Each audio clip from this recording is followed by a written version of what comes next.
Good morning, everybody. We are on lesson 46. God, Sacred Spirit, is the love in which I forgive.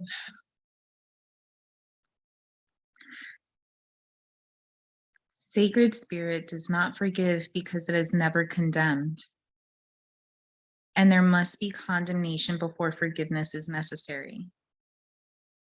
Forgiveness is the great need of this world, but that is because it is a world of illusions.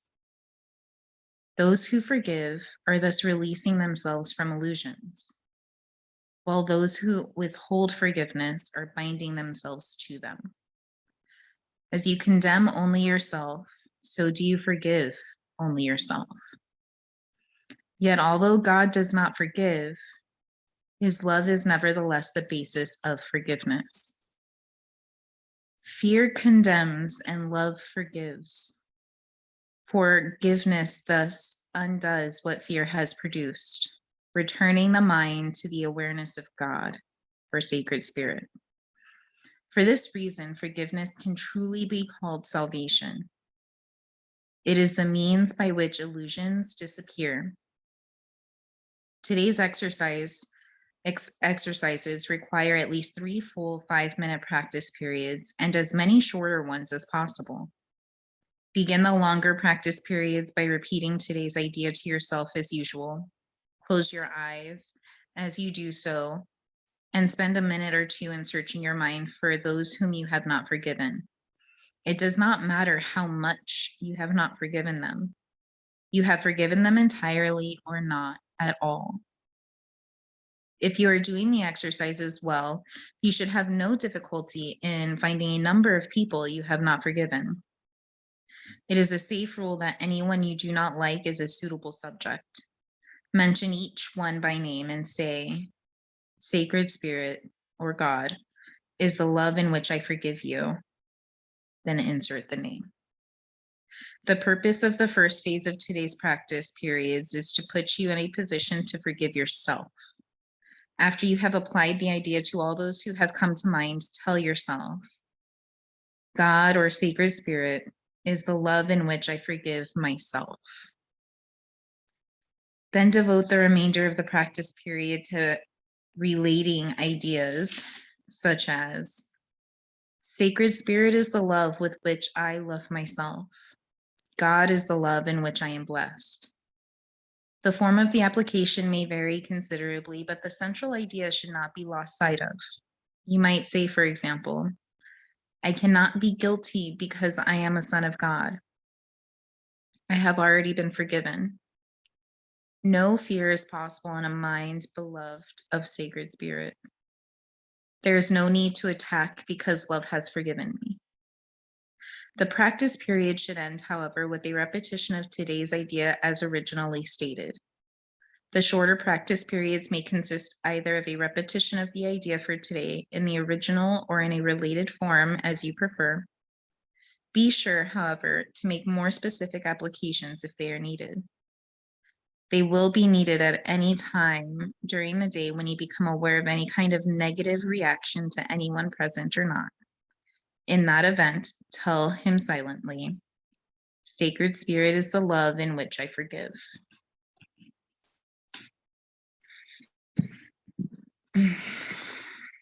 Reading that first part, Sacred Spirit does not forgive because it does not condemn. And you need condemnation in order to need forgiveness. And that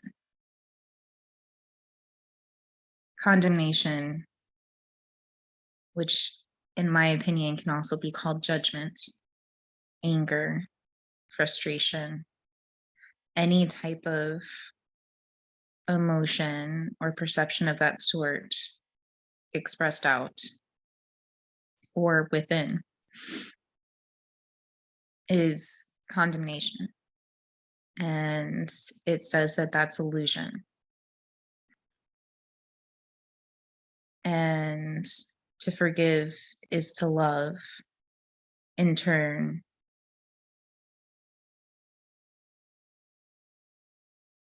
I'm trying to find the right word. Like, it's releasing, removing, dropping, breaking the illusion. So what came to my mind as I was reading that was, what does forgiveness look like?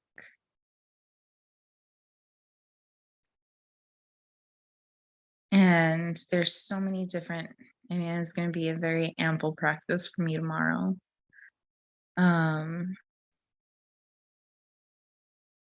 Because is it truly forgiveness if you simply say, I forgive you, yet you would hold on to those fear-based emotions and perceptions? Is it truly forgiveness if you don't do the work to shift and adjust those perceptions? Is it truly forgiveness if love isn't present? And I always like to clarify that to love somebody does not mean that they need to be in your life. Sometimes the best way we can love people is by taking ourselves out of their life, holding boundaries to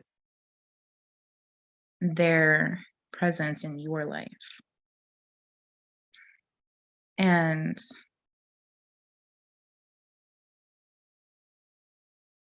in that, like, what does forgiveness look like? True forgiveness, genuine forgiveness, complete forgiveness.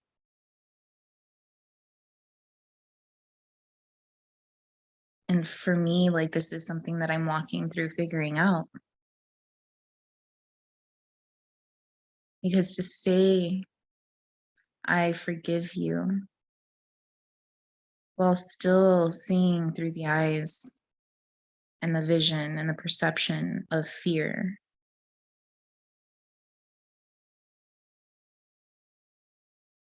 forgiveness can't be present when fear is present. Forgiveness is love.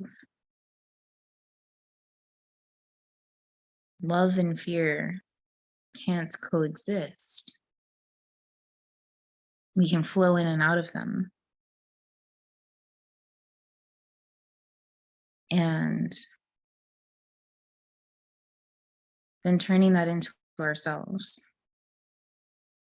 Can we truly have forgiven ourselves if we still judge ourselves, shame ourselves, blame ourselves? If we're in fear of ourselves, our behavior, who we are, what we do, is that true forgiveness? This is where the paradox comes. Because it's the acceptance of our entirety that brings forgiveness and love. And when love is present, the fear dissipates because it can't exist in love. And so when we're in fear, the moment we begin opening ourselves to accepting ourselves in the fear, we begin to love ourselves in the fear goes away. We keep thinking, or I keep thinking, I'm not speaking for everybody, just myself. I fall back into my old patterned ways of being, thinking that I need to push and control and make and force and do and judge and be disciplined and hard on myself to get rid of this fear. But it just digs the fear in deeper. It makes the fear more amplified, more ingrained, more consistent. When the remedy for fear in whichever expression is always love. That simple. and at times can be a trying practice, and other times an instantaneous transformation in a moment, a holy instant. So let's walk today, knowing that sacred spirit is the love in which I forgive. Aho, lovely souls.